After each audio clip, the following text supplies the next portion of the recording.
Hello everyone, অসীমার কিচেনে আপনাদের সকলকেই স্বাগত।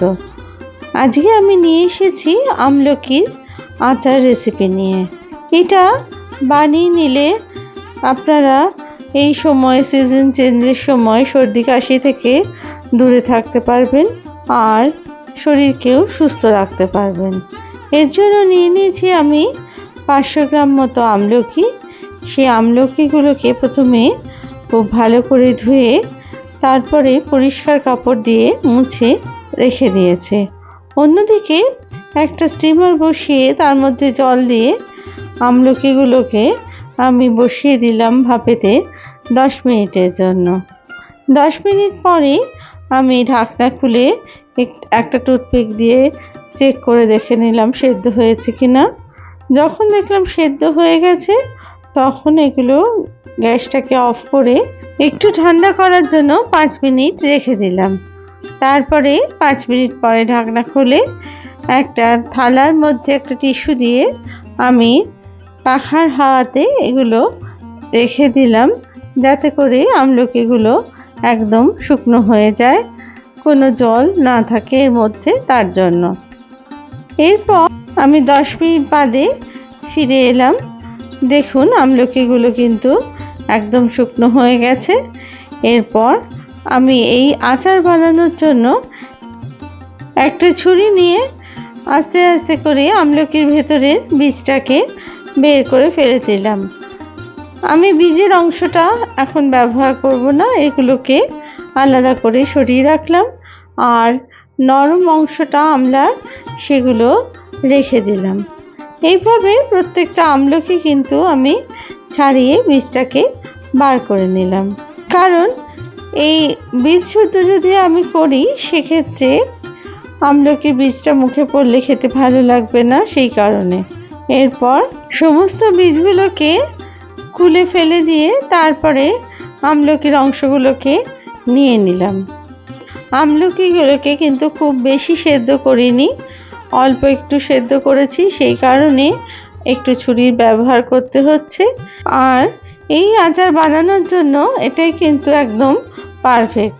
বেশি সেদ্ধ হয়ে গেলে আমলকিগুলো কিন্তু তাহলে ঘেটে যেতে পারে।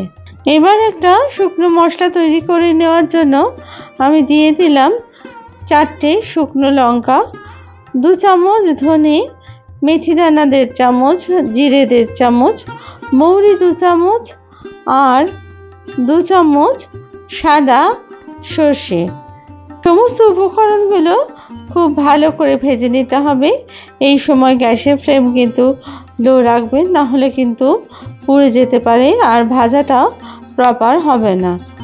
যখন এই ভাজা মশলা থেকে একটা সুন্দর গন্ধ বেরিয়ে আসবে আর এগুলো ফাটতে থাকবে, সেই সময় বুঝতে হবে যে ভাজাটা প্রপার তৈরি হচ্ছে। আমি সবশেষে দিয়ে দিলাম কালো সর্ষে 1 চামচ। তারপরে সেটাকে খুব ভালো করে ভেজে আমি গ্যাসটাকে অফ করে দিলাম। একটু ঠান্ডা হওয়ার জন্য রেখে দিলাম, কারণ এটাকে পিষে আমি মশলা তৈরি করে নেব। অন্যদিকে আমি একটা ফ্রাইং প্যান বসিয়ে আমি দিয়ে দিলাম তার মধ্যে 150 মিলিলিটার মতো সর্ষের তেল। সর্ষের তেলটা খুব ভালো করে গরম হয়ে গেলে এর মধ্যে দিয়ে দিলাম 1 চামচ মতো কালো জিরে আর 1 চামচ মতো মেথি দানা। দিয়ে দিলাম 2 চামচ মতো আজওয়ান। জোয়ানটা দেওয়ার পরে খুব ভালো করে এই সমস্ত মশলাগুলোকে ভেজে নিলাম। তার মধ্যে এবার দিয়ে দিলাম রসুনের 20-25টা কোয়া। আমি এখানে রসুনটাকে কুচি করিনি, গোটা কোয়াই আমি ব্যবহার করেছি। আপনারা চাইলে এটা থেতো করেও দিতে পারেন অথবা কুচি করে কেটেও দিতে পারেন। রসুনগুলো যেহেতু ছোট ছিল তাই আমি আর কাটিনি। এরপর যতক্ষণ না রসুনগুলো লালচে রঙের হচ্ছে ততক্ষণ এটা ভাজতে থাকলাম ভালো করে তেলের মধ্যে। তারপরে যখন রসুনটা একদম লাল হয়ে গেল তখন এর মধ্যে আমার যে সেদ্ধ করে রাখা আমলকিগুলো ছিল সেগুলো দিয়ে দিলাম তেলের মধ্যে।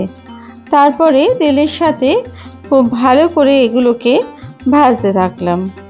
অন্যদিকে আমি যে মশলাটা ভেজে রেখেছিলাম সেটাকে পিষে নেওয়ার জন্য দিয়ে দিলাম মিক্সার জারের মধ্যে গুঁড়ো করে নেবার জন্য। অন্যদিকে ফ্রাইং প্যানে আমি যে আমলকিগুলো ভাজতে দিয়েছিলাম এবার তার মধ্যে দিয়ে দিলাম ভাজা মশলাটাকে।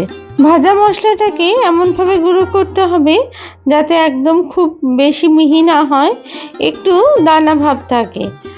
এবার দিয়ে দিলাম আমি ছোট চামচের 1 চামচ হলুদ, আর দিয়ে দিলাম এর মধ্যে বড় চামচের 2 চামচ কাশ্মীরি লাল লঙ্কার গুঁড়ো। এটা শুধুমাত্র রং হওয়ার জন্য আমি ব্যবহার করলাম, যেহেতু আমি আগে শুকনো লঙ্কার ব্যবহার করেছি সেই কারণে। দিয়ে দিলাম 1.5 চামচ মতো নুন। নুনটা আপনারা আপনাদের স্বাদ অনুযায়ী অবশ্যই দেবেন।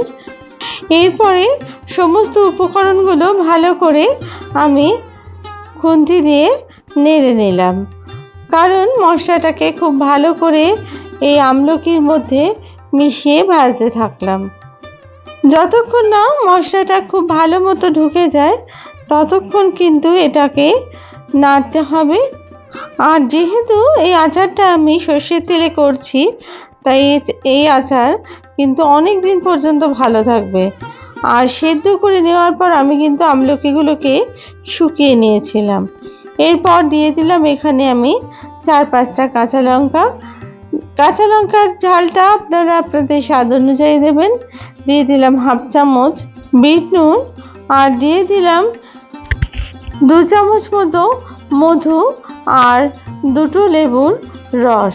এই লেবুর রস দিলে আচার কিন্তু অনেক দিন পর্যন্ত ভালো থাকবে, আর আমলকির মধ্যে যে কষ ভাবটা থাকে সেটাও কিন্তু দূর হয়ে যায়। এরপর আমি এর মধ্যে দিয়ে দিলাম আরও বড় 2 চামচের মতো ভাজা মশলা। সমস্ত উপকরণগুলো ভালো করে নেড়ে এই আচারটা আমি কিন্তু তৈরি করে নিলাম। এখন অনেকটাই কিন্তু আমার আচার তৈরি হয়ে গেছে। এরপর আমি আস্তে আস্তে গ্যাসটাকে অফ করে দিলাম। দেখুন খুব সুন্দর আচার তৈরি হয়েছে, আর পাশ থেকে কিন্তু তেল ছাড়তেও শুরু করে দিয়েছে। এরপর সবশেষে আমি দিয়ে দিলাম এর উপর আরও 2 চামচ মতো মধু। এখানে যেহেতু টক আর নুন সমপরিমাণ আছে আর তার সাথে ঝালও, তার জন্য আমি মধুর ব্যবহারটা করেছি। মধু খেলে আমাদের সর্দি কাশি থেকে অনেকটা আমরা রক্ষা পাই, তাই জন্য মধু ব্যবহার করলাম। আপনারা চাইলে এই জায়গায় গুড়েরও ব্যবহার করতে পারেন। এরপর এটা পরিবেশন করে দিলাম একটা বাটির মধ্যে একটু ঠান্ডা হওয়ার পর। যদি আমার এই রেসিপি আপনাদের ভালো লেগে থাকে তাহলে প্লিজ লাইক, শেয়ার আর কমেন্টস করতে ভুলবেন না। আর আমার চ্যানেলে যদি আপনারা নতুন বন্ধু হয়ে থাকেন তাহলে প্লিজ চ্যানেলটিকে সাবস্ক্রাইব করে দেবার অনুরোধ রইল। পাশে থাকা বেল আইকনটিকে প্লিজ প্রেস করে দেবেন, যাতে করে নতুন রেসিপি দিলে সহজেই তা আপনাদের কাছে পৌঁছে যায়। আবার নতুন রেসিপি নিয়ে আপনাদের কাছে হাজির হব। সবাই ভালো থাকবেন। ধন্যবাদ।